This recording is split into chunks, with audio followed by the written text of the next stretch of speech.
Et en fait, je vais vous expliquer pourquoi. Il y a quelque temps, j'étais membre d'une commission internationale qui s'est penchée sur des crimes commis dans la région sud du Kyrgyzstan en 2010. Et le rapport de cette commission, qui s'appelle KIX, donc Commission d'enquête sur le sud du Kyrgyzstan, a puisé dans la jurisprudence des deux tribunaux pénaux ad hoc et a utilisé également le droit coutumier international et ce faisant a également utilisé la jurisprudence du TPY pour déterminer différentes normes et donc le tribunal a énormément contribué à cela. J'en parlerai peut-être un peu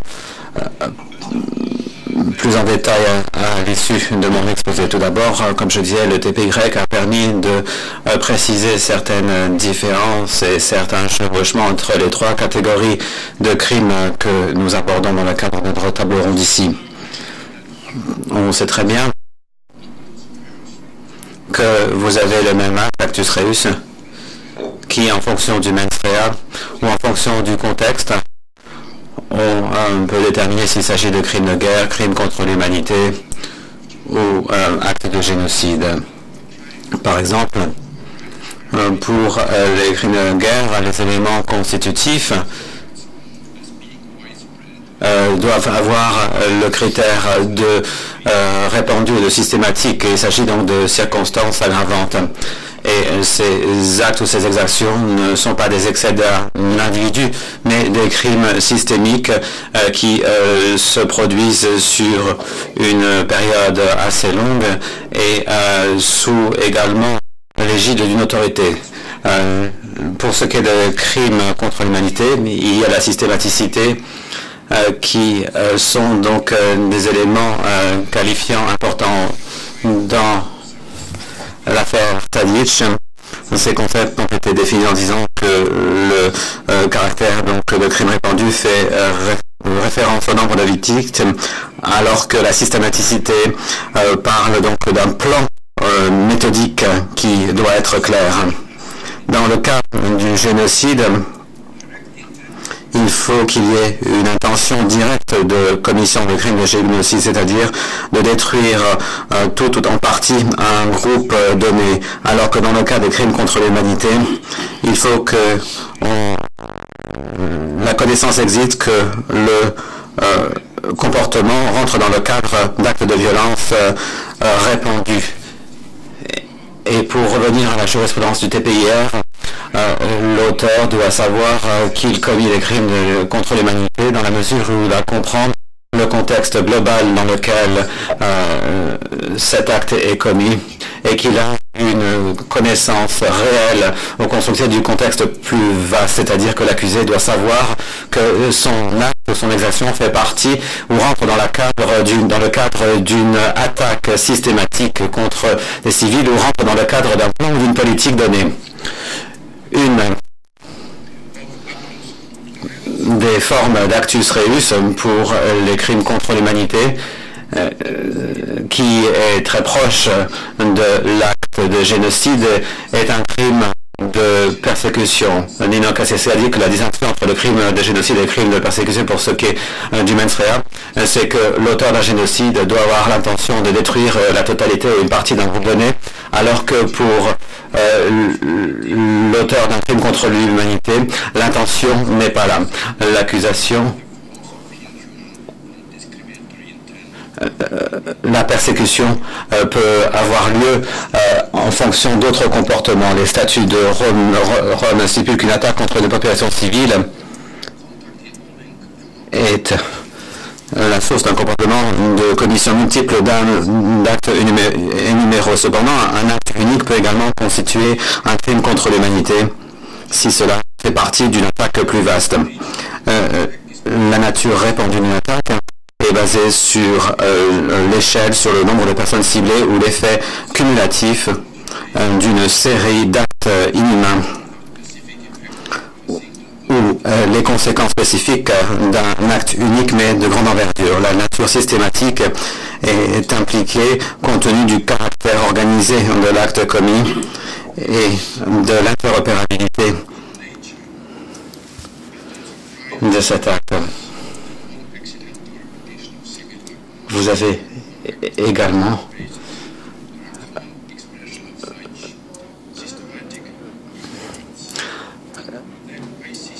les statuts de la CPI qui nécessitent que ces attaques doivent être commises en fonction ou dans le cadre d'activité de la police ou d'un État.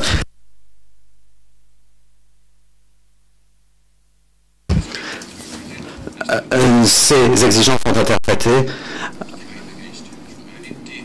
comme ne constituant pas un élément du crime contre l'humanité, mais en même temps, ceci permet de déterminer le caractère répandu ou systématique d'une attaque. Si l'on n'adopte que des approches en matière de droit coutumier et de crimes contre l'humanité, la commission donc sud-kirghize n'a pas eu besoin de prendre position sur le débat concernant la manière de traiter de ces questions. Et en conformité avec les loi adopter une norme relativement élevée doit être appliquée pour déterminer qu'il y a un degré suffisant de politique et un caractère organisé suffisant. Concernant ces événements de juin 2010, la Commission donc a considéré que certains types d'organisations, certaines politiques devaient être un élément nécessaire pour définir le crime contre l'humanité. Il est clair qu'une organisation de ce type devrait émaner d'un État. Et pour ce qui est de notre commission, il s'agissait donc d'une autorité centrale, à savoir les autorités étatiques du Kyrgyzstan qui avaient organisé les attaques qui faisaient l'objet de l'étude de la commission.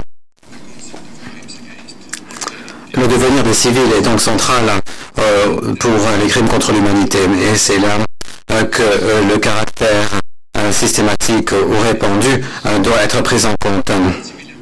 Les populations civiles, telles que le TPY l'a mentionné, cela n'inclut pas uniquement les personnes qui ne portent pas d'uniforme et qui n'auraient aucun lien avec les autorités étatiques, mais cela englobe également toutes les personnes qui ne participent pas ou plus au conflit.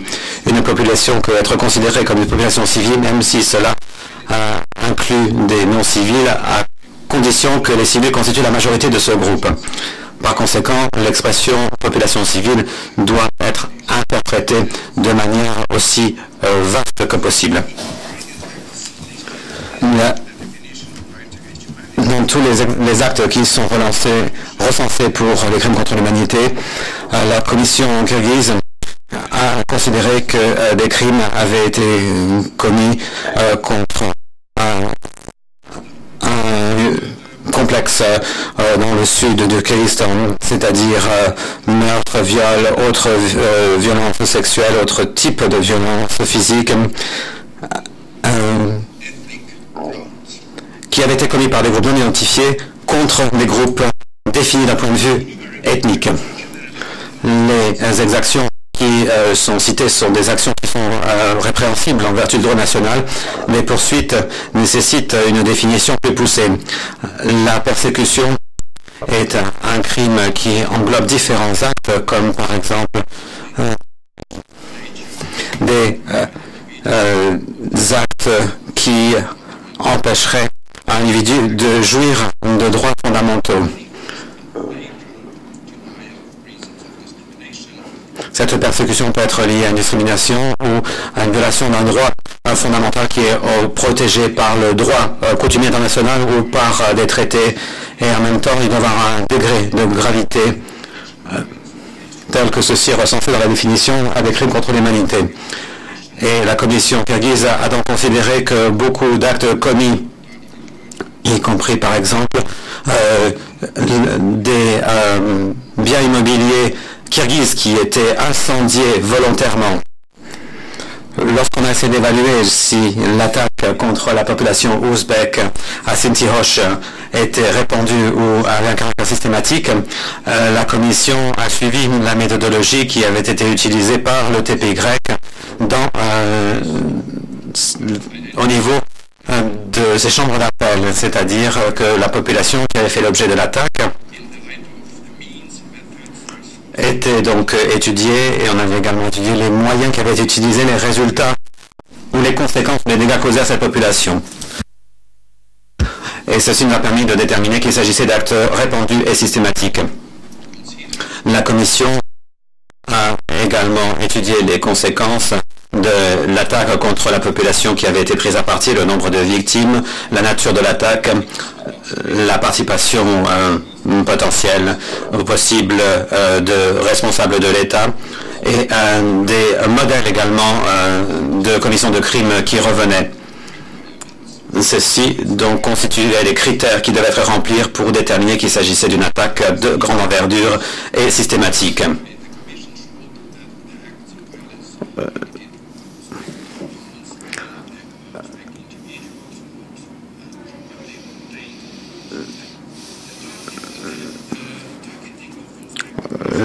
La population ouzbek était prise à partie et cela se reflète par le fait que 75% des personnes qui avaient été tuées, la majorité des biens qui avaient été détruits appartenaient à la communauté ouzbek. Les attaques contre des biens immobiliers se sont produites sur plusieurs jours.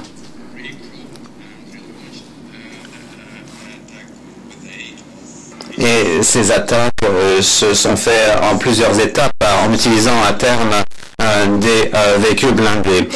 Il s'agissait donc d'une prise à partie systématique et que il y avait également des viols de groupe qui se produisaient devant ou en présence de membres de la famille, d'hommes de la famille, et la commission a déterminé que la partie donc violence sexuelle était une partie intégrante de ces attaques systématiques contre la population civile, donc ceci rentrait dans le cadre d'une définition de crime contre l'humanité. La commission a rappelé que ce n'était pas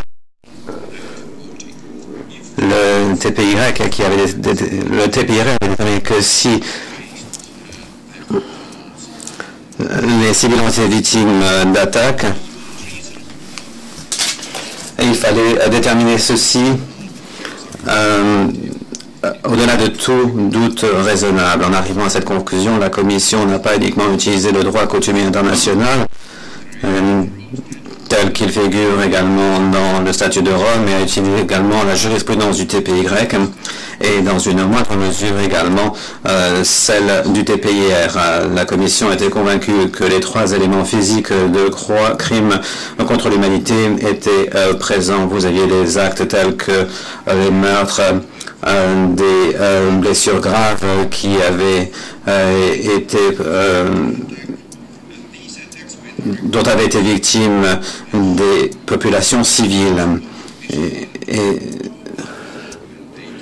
le rôle de la Commission n'était pas de voir s'il y avait la présence d'un élément subjectif, c'est-à-dire la composante de maestria chez les individus qui ont été à l'origine encouragés ou aidés ces attaques qui ont été réalisées. Ceci devait être le rôle des instances judiciaires qui, pour l'instant, n'ont pas vraiment mis en application les recommandations. Ces événements ne sont pas propres ou ne représentent pas une situation qui serait propre à l'Asie centrale.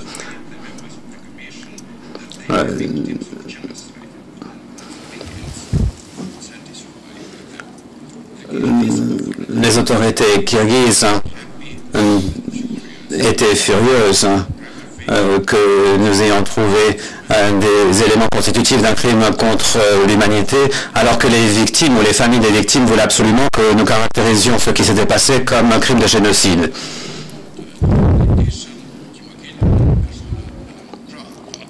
membres de la commission ont été également déclarés persona non grata au Kyrgyzstan. Le concept de génocide est quelquefois utilisé de manière abusive ou de manière trop générale et les crimes contre l'humanité ne sont pas toujours considérés comme étant les crimes les plus graves, alors qu'en fait c'est le cas. Et enfin, je souhaiterais faire des commentaires en ce qui concerne l'impact du TPY et des autres tribunaux internationaux sur le développement du droit pénal international et sur la définition des crimes contre l'humanité et des crimes de génocide.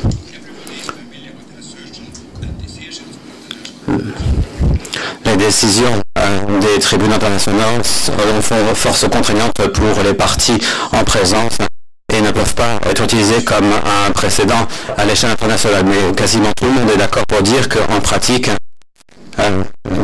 c'est effectivement ce qui se passe. Mais souvent,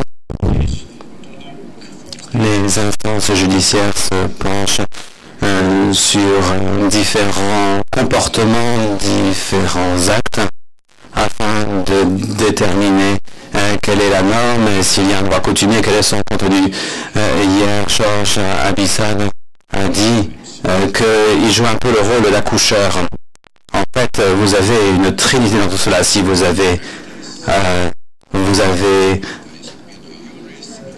opinion juris, et vous avez l'accoucheur ou la sage-femme qui est en fait le tribunal pénal international. Mais en même temps, il faut savoir que les États doivent mettre en œuvre les décisions, ou faire appliquer les décisions des tribunaux internationaux, qu'ils sont d'accord ou pas d'accord avec ces décisions. Mais ces accords ou ces désaccords ont bien sûr des conséquences juridiques. S'ils expriment leur désaccord, ils expriment leur opinion juridique. Si les États n'expriment pas leur opinion ou leur désaccord, ils peuvent être considérés comme étant d'accord avec les décisions prises par les tribunaux internationaux. Mais s'il y a un nombre suffisant d'États qui font part de leur désaccord vis-à-vis de ces décisions, on pourrait dire que ces décisions ne reflètent pas le droit en vigueur et par conséquent même ces décisions peuvent toujours avoir la force contraignante pour la compétence du tribunal mais pas à l'échelle internationale. Un éminent universitaire a mentionné que l'on ne pouvait pas ne pas conclure que par exemple dans l'affaire Kupreskic,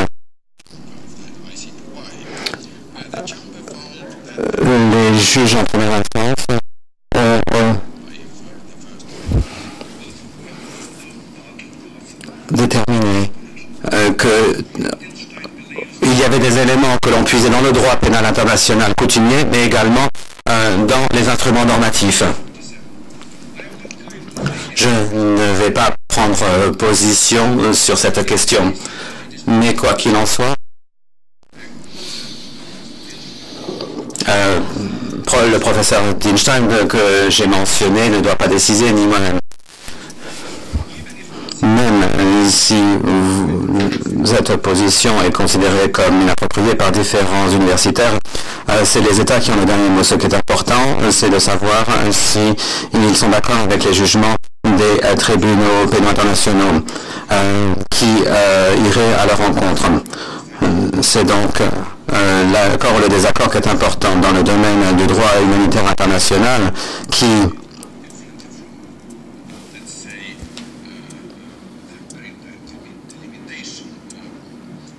par exemple est différent de disputes au niveau de la délimitation maritime. Certains États préfèrent rester silencieux et garder leur opinion pour eux-mêmes. Cela signifie que dans les circonstances appropriées, les tribunaux pénaux internationaux peuvent aller plus loin et peuvent jouer un rôle plus important que d'autres instances judiciaires internationales non pénales. Et le TPY a utilisé cette possibilité de manière très créative. Merci.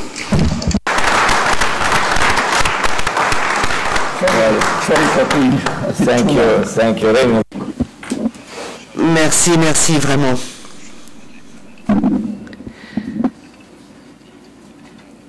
Ceci montre l'apport du TPY aux droits appliqués par d'autres instances. Moi, j'ai parlé de Kupreshkic au début de mon intervention, vous l'avez fait à la fin de la vôtre, mais nous sommes sur la même longueur d'onde. Et quant à vous, je suppose que vous parlerez également un peu de Kupreshkic. Merci beaucoup, Président Parker. Je tiens également à saluer le Président Robinson. Je reviendrai sur les commentaires du président Parker au sujet de Nino Cassese. Les Nations Unies ont fait appel à de nombreuses reprises dans sa carrière à Nino, qui a toujours répondu. Et son apport au droit international a été immense, comme nous le savons tous, et a été grandement apprécié par un grand nombre de secrétaires généraux et de conseillers juridiques. Nino nous manquera à tous. Et maintenant, j'ajouterai quelques mots personnels. Je n'ai connu Nino Cassese que dans sa qualité de président. Je l'ai rencontré pour la première fois alors qu'il présidait ce tribunal, alors que je travaillais en qualité de conseiller juridique à l'ambassade américaine, et lorsque je suis arrivé aux Nations Unies l'année dernière, j'ai eu le grand plaisir de retravailler avec lui alors qu'il était déjà président du tribunal spécial pour le Liban. Chacun le regrettera donc. Lorsque le conflit a éclaté dans les Balkans au début des années 90, puis au Rwanda un peu après, je ne crois pas que quiconque parmi les personnes présentes ici ou faisant partie d'un public plus important que celui-ci n'aurait pu imaginer ce qui s'est passé depuis à La Haye ou à Arusha, à savoir qu'un tribunal pénal international a été mis en place, qu'il a puni les responsables, qu'il a donné la possibilité aux victimes de s'exprimer, et qu'il a traité toutes les formes d'horreur survenues dans l'ex-Yougoslavie ou au Rwanda. Il s'ensuit, à mon avis, que personne n'aurait pu prévoir l'architecture importante aujourd'hui de la justice pénale internationale, étant donné l'existence de plusieurs tribunaux ad hoc ou tribunaux spéciaux. Cette évolution survenue au cours des 18 dernières années a ouvert un nouveau domaine de responsabilité applicable aux personnes qui seront coupables de violations graves du droit international humanitaire. Et à mon avis, dans le cadre de cette présentation brève que je m'apprête à faire cet après-midi, un grand nombre de ces évolutions, un grand nombre des aspects définissant cette architecture très importante ont été adoptés sur la base de mandats bénéficiant de l'appui de la communauté internationale, et ce par le truchement des Nations Unies. Il s'ensuit à mon avis que la création du TPY a été effectivement un événement fondateur dans la vie des Nations Unies. Et je pensais dire quelques mots ici devant vous cet après-midi au sujet de quelques-uns des effets qu'a eu, à mon avis, ce tribunal sur le travail plus général des Nations Unies. Parlant des Nations Unies, il importe que nous ne perdions pas de vue, bien entendu, les organes politiques des Nations Unies, Assemblée générale, Conseil de sécurité, d'une part, et séparément le secrétariat, qui chacun ont une tâche bien particulière. J'évoquerai donc les activités menées par les instances politiques d'une part, ainsi que par les autres d'autre part, qui toutes deux ont pu bénéficier de l'héritage de ce tribunal. Le Conseil de sécurité occupe une place particulière dans cet ensemble, même s'il n'est pas le seul.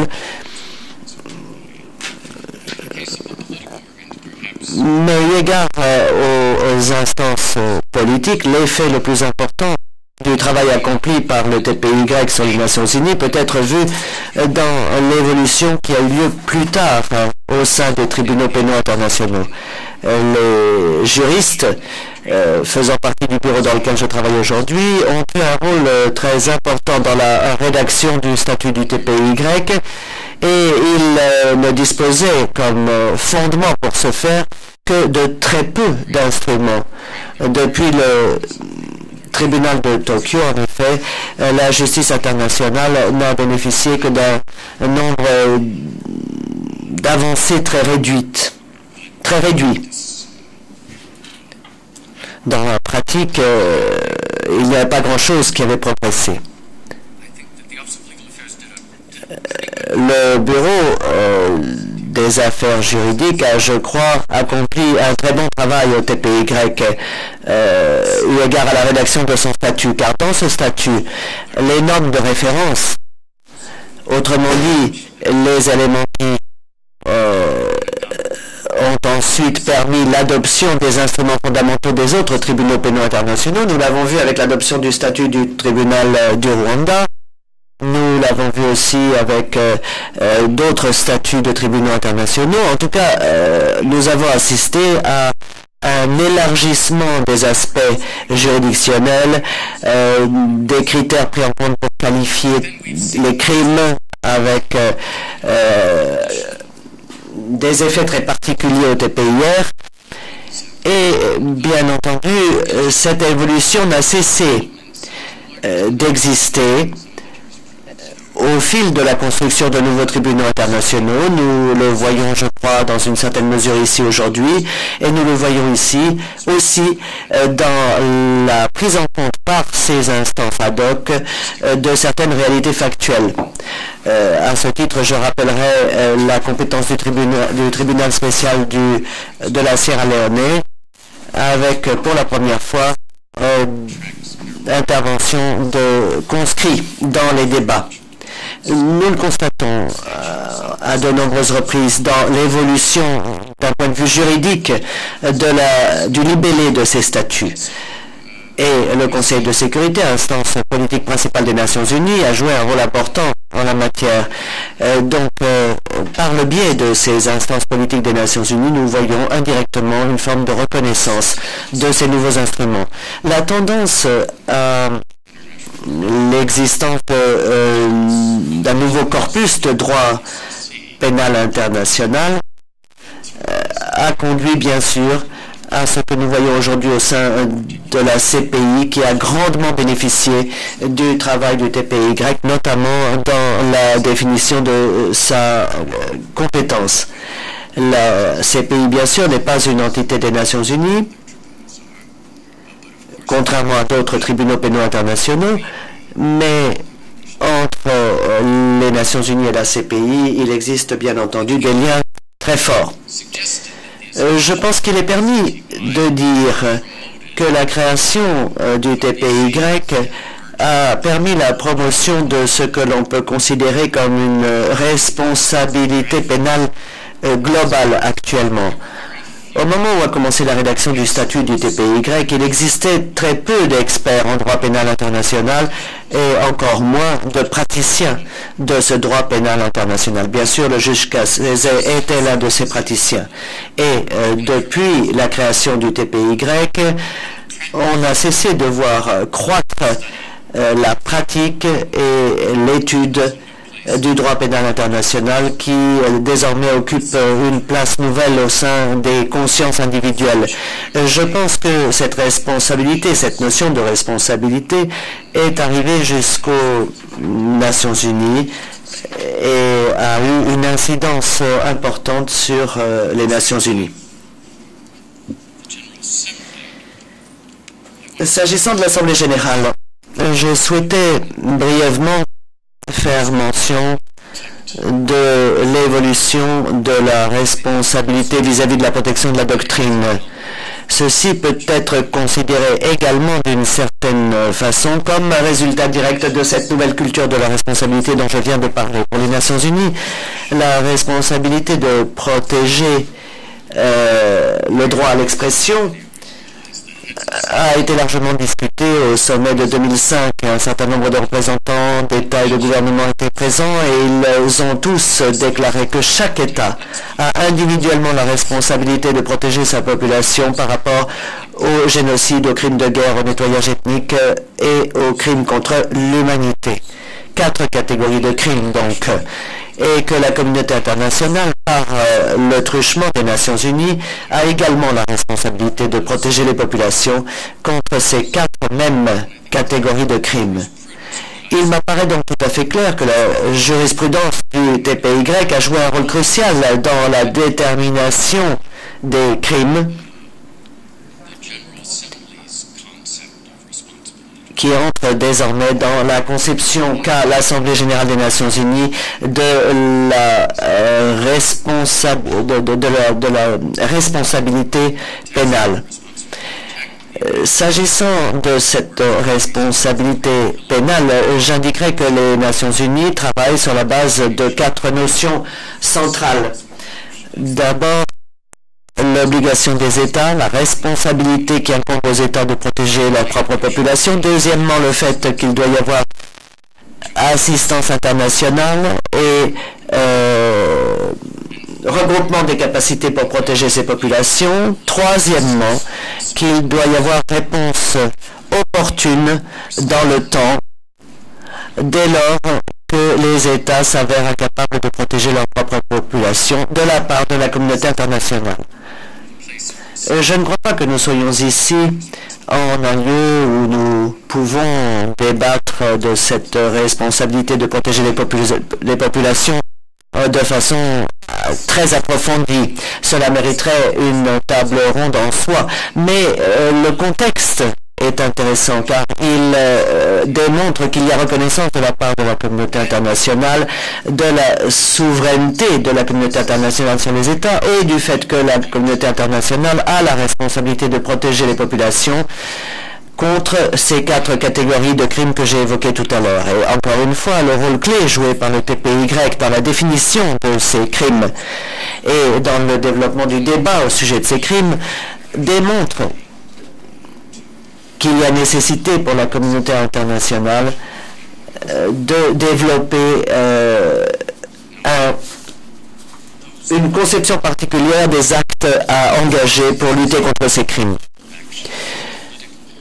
Voilà donc certains exemples du rôle joué au niveau politique par les instances des Nations Unies eu égard à la création des tribunaux pénaux internationaux. À présent, je vais brièvement aborder d'autres aspects, à savoir en quoi à l'intérieur du secrétariat des Nations Unies, le TPY a joué un rôle important pour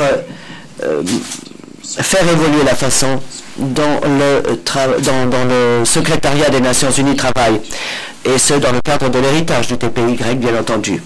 L'un des effets les plus marquants de cette culture globale qui est apparue du point de vue de la responsabilité est à rechercher dans le rôle des représentants spéciaux du secrétaire général qui travaillent sur des sujets découlant largement de la jurisprudence et de la pratique du TPY. En 2004, par exemple, nous avons vu un conseiller spécial du secrétaire général nommé pour lutter contre les atrocités de masse. En 2006, a été nommé un représentant spécial pour la protection des enfants dans les conflits armés. En 2007, nomination d'un conseiller spécial pour faire appliquer la responsabilité de protection. Et en 2010, nomination d'un conseiller spécial chargé des violences sexuelles dans les conflits.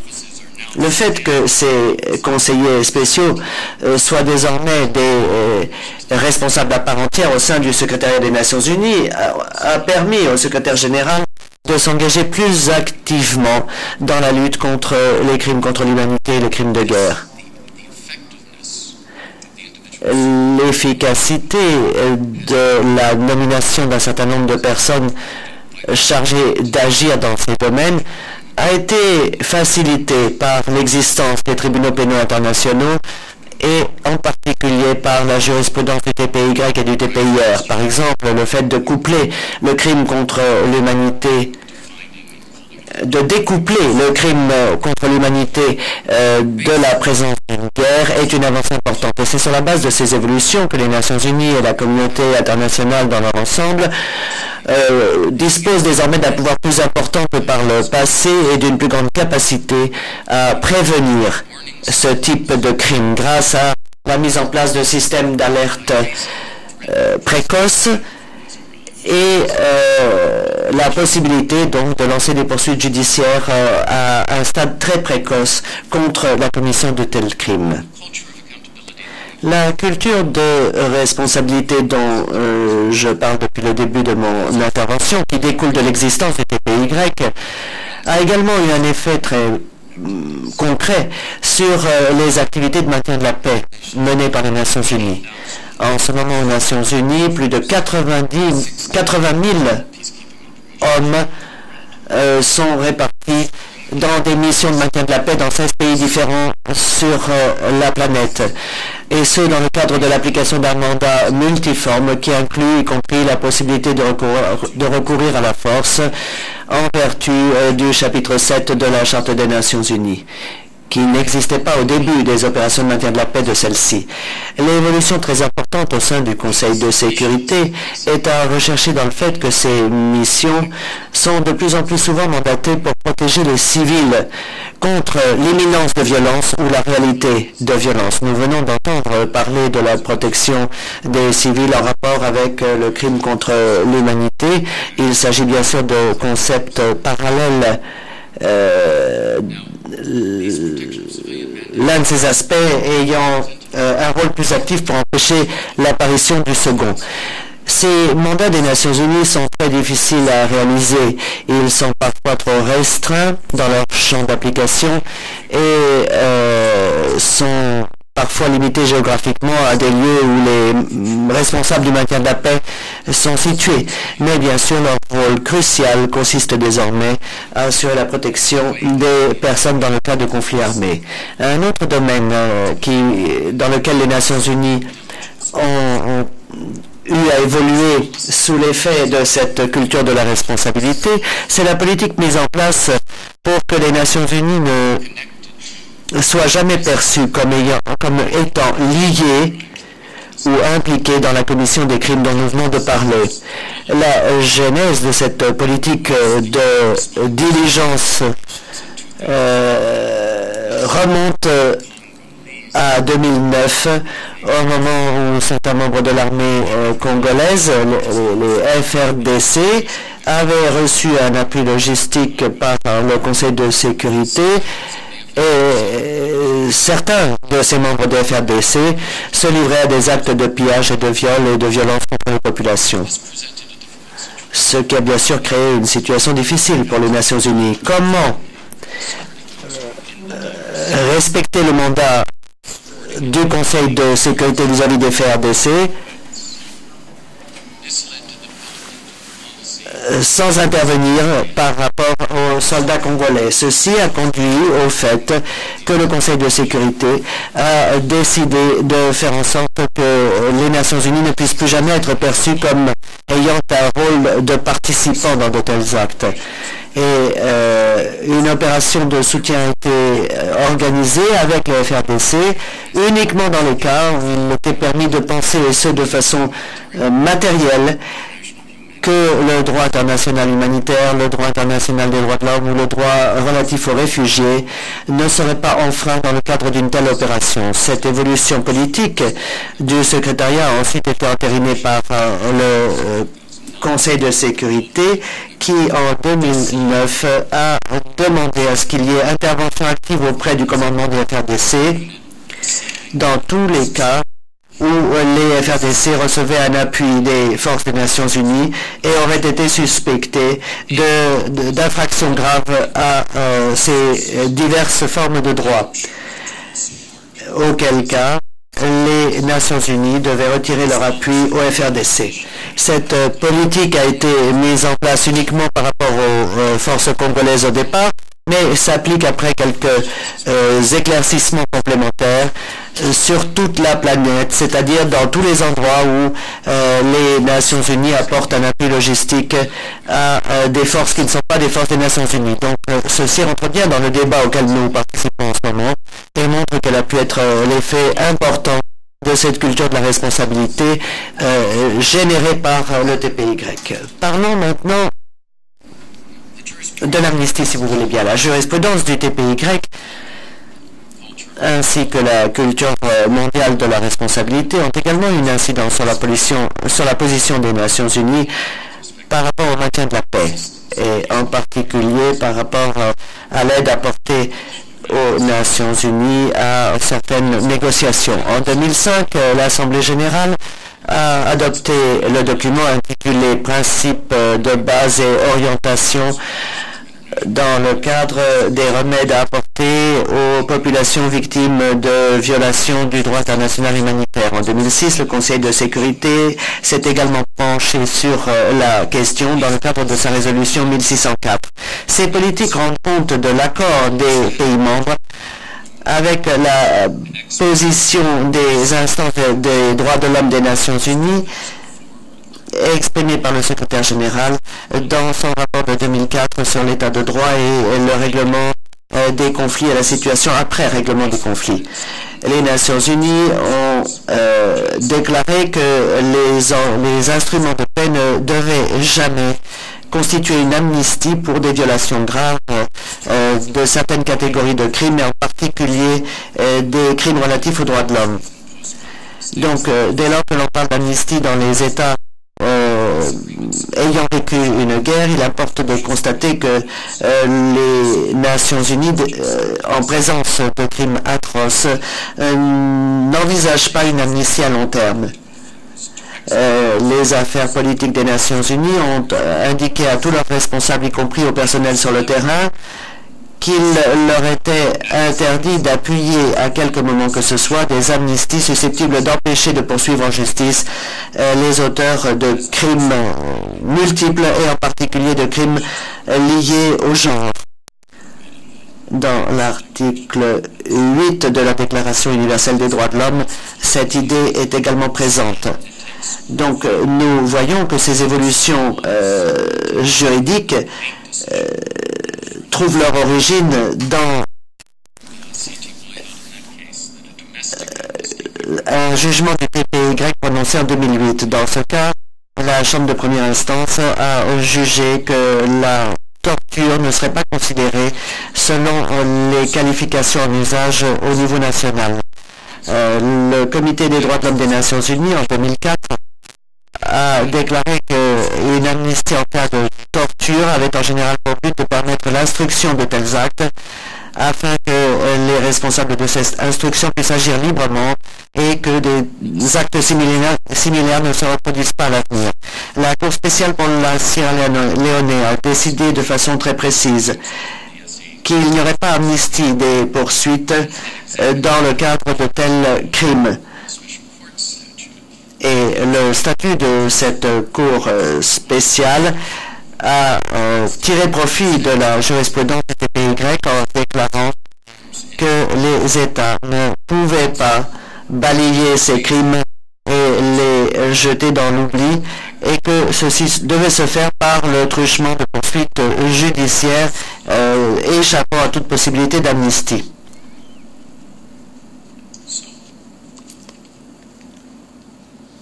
Donc, sur ce sujet de l'amnistie, j'aimerais conclure. Je pense que du point de vue de l'objectif poursuivi, ce qui importe au plus haut point, c'est que en prohibant une amnistie susceptible de couvrir ces crimes fondamentaux, nous empêchons l'impunité de tels crimes. Et de façon générale, l'héritage de ce tribunal est à rechercher dans le fait qu'il est devenu le symbole d'un monde qui désormais refuse de plus en plus souvent d'accorder l'impunité aux auteurs de tels crimes. Et je pense que ce principe et son application sont une avancée particulièrement importante. Merci. L'aspect de l'héritage que vous venez d'aborder est très intéressant, à savoir comment les éclaircissements apportés à la qualification des crimes au sein du TPY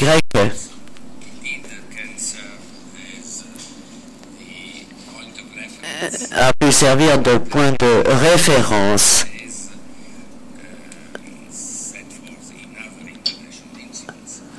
pour la création d'autres instruments juridiques internationaux et en particulier par rapport à la façon dont les Nations Unies se sont saisies de cette évolution pour mettre en place des politiques particulières par rapport à certains États. Je crois que ceci est tout à fait significatif car, notamment si on l'aborde du point de vue que l'aspect répressif n'est pas le seul aspect applicable à un crime. Bien sûr, c'est l'aspect qui est appliqué par les tribunaux, mais c'est devenu également une obligation pour la communauté internationale et ses représentants, donc en particulier pour les Nations Unies, que de punir et d'empêcher de tels actes. Nous n'avons plus beaucoup de temps pour débattre, mais tout de même un peu de temps pour répondre à quelques questions. J'aimerais donc donner la parole au public. Si certains ont des questions à poser aux orateurs de notre table ronde, qu'ils n'hésitent pas. C'est le moment de le faire. Et c'est le dernier moment d'ailleurs, pendant la présente conférence. Donc ne ratez pas l'occasion si vous avez une question à poser. Oui?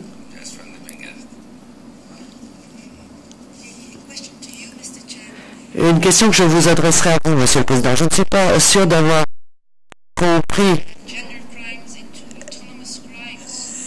l'objectif qui était poursuivi dans cette proposition de faire de la torture et du crime lié au genre des crimes distincts.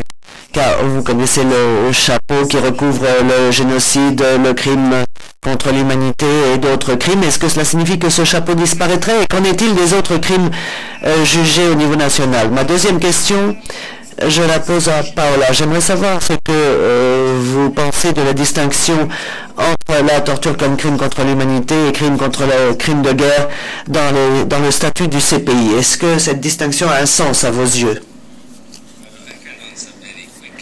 Eh bien, je peux répondre très rapidement. Je n'ai pas d'objectif particulier. Je faisais simplement observer qu'une tendance était apparue allant dans ce sens. Et je me posais la question de savoir si la jurisprudence du tribunal, mais j'ai transmis cette question à mes collègues, est-ce que cette jurisprudence allait dans ce sens ou pouvait apporter un appui au développement de cette tendance dans laquelle certains crimes sont singularisés, comme c'est le cas pour le crime de génocide.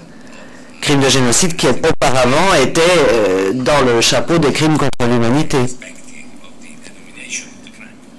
Quelle que soit la dénomination exacte du crime, bien entendu. Mais le concept, en tout cas, relevait du crime contre l'humanité par le passé. Et ensuite, il y a eu cette décision de singulariser ce crime pour en faire un crime distinct. Un type de crime indépendant. Et presque d'ailleurs une catégorie de crimes. Car comme vous le savez, le génocide n'est pas l'acte d'un individu. Il recouvre plusieurs actes, donc plusieurs crimes. Et j'ai remarqué en particulier dans la littérature juridique qu'il y avait tendance à cette singularisation du génocide. Et je me suis personnellement demandé quelle serait en définitive la distinction, la différence exacte. Paola, pour sa part, a traité de la qualification par rapport à l'auteur, avant tout, dans la différenciation du crime. Car un crime peut être international s'il implique la participation d'un représentant officiel et il ne l'est pas s'il n'y a pas de représentant officiel, si j'ai bien compris sa position. Mais il n'y a pas, dans ce cas, nécessité du critère d'activité systématique ou d'activité généralisée. Donc voilà ce que je peux répondre. Mais Paola, peut-être pourriez-vous répondre à la question qui vous a été posée. Je suppose que vous parliez de l'élément lié à l'objectif poursuivi, élément qui n'est pas nécessaire pour qu'il y ait qualification de crime contre l'humanité. Je considère que cette distinction n'a pas de sens sur le plan logique, comme je l'ai dit tout à l'heure, et je ne crois pas qu'elle correspondra nécessairement à l'évolution du droit international humanitaire. Parce que si l'on abandonne le critère existant précédemment, on a besoin d'un objectif très vaste. Et la seule façon, à mon avis, de répondre à votre question consiste à dire que lorsqu'on se penche sur des crimes de guerre, eh bien, ces crimes de guerre sont en général commis par des soldats et pas... bien sûr, ce sont aussi des individus privés, mais le rédacteur des critères juridiques à prendre en compte pour déterminer la qualification avait besoin de quelque chose de plus vaste. Donc pour moi, ça n'a pas de sens. J'espère que cela n'a pas de sens pour vous non plus. J'ai une question à poser très rapidement. Sur le principe de l'égalité, est-ce qu'on peut vraiment inventer de nouveaux crimes? On a 3 catégories qui existent. Et dans un avis dissident très court dans l'affaire Tadic, il a été indiqué qu'après une guerre, on essaye de capter cette horreur sous des angles différents. Je comprends très bien qu'on puisse essayer de rationaliser les choses en créant 4 catégories distinctes. Mais on ne peut pas aller au-delà des catégories dont on dispose actuellement. On ne peut pas dire que tel ou tel crime peut être singularisé, considéré comme distinct. À mon avis, ce serait un tort. Bien sûr, on peut appliquer le droit coutumier, etc., mais le tribunal, à mon avis, est limité par ses instruments de base, par sa compétence. Enfin, je ne sais pas, c'est simplement une question. Je ne sais pas quelle sera la réponse, ni par qui elle me sera fournie. Bien sûr. Ce que Georges a dit est tout à fait exact, c'est que le TPY doit s'en tenir à ses statuts et que la torture rentre dans la rubrique des crimes de guerre, crimes contre l'humanité ou même génocide. Mais ce que Fausto a dit, c'est que pour l'avenir, on pourrait se demander si le TPY, par sa jurisprudence, a contribué à une évolution pour faire un distinguo et pour singulariser le crime de torture, qui ne ferait plus partie de crimes contre l'humanité ou de crimes de guerre. Je ne pense pas que ce soit le cas. Je suis d'accord avec Paola d'ailleurs.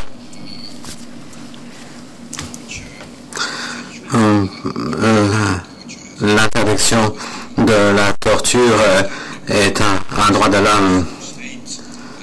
Et bien sûr, Paola a dit que ceci s'adresse aux États. Les États ne devraient pas torturer, ne devraient pas encourager la torture et devraient punir ceux qui pratiquent la torture. Par conséquent, il y a un élément de la participation d'un État, participation active ou passive d'ailleurs. Maintenant, pour ce qui est d'actes de torture privés, afin que cela devienne un crime international distinct, il faut qu'il y ait un caractère très répandu, systématique, qui puisse être déterminé.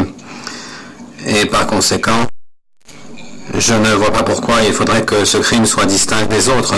Cela rentre dans la rubrique des crimes contre l'humanité ou dans le contexte d'un conflit armé. Eh bien, cela rentre dans la catégorie des crimes de guerre. Il est évident que c'est la situation actuelle, mais bien sûr, la pratique des États n'est jamais prévisible. Et personne ne pourrait ou rien ne pourrait empêcher un pays de dire qu'un crime donné, quelles que soient les conditions, que ce crime est tellement haineux que cela devient une préoccupation internationale et donc cela prend une dimension de crime international. En fait, la notion de crime contre l'humanité était basée sur ce postulat de départ, c'est-à-dire que les conditions étaient remplies, c'est-à-dire qu'il y avait un caractère très répandu, systématique. C'était des conditions qui étaient nécessaires pour bien délimiter la notion de crime contre l'humanité. Mais la préoccupation, au départ, était que la communauté internationale ne pouvait plus accepter des crimes à l'échelle internationale, même s'ils étaient commis au niveau national. Alors bien sûr, rien ne peut empêcher la pratique d'évoluer dans ce sens pour la torture. La torture étant devenue un crime tellement inacceptable pour la communauté internationale que quel que soit l'endroit où ce crime est commis, même dans la sphère privée, cela devient un crime de dimension internationale. Dans le Comité des droits de l'homme, qui était la première instance à dire cela, et à imposer aux États des mesures de prévention et de répression de la torture commises par des personnes privées.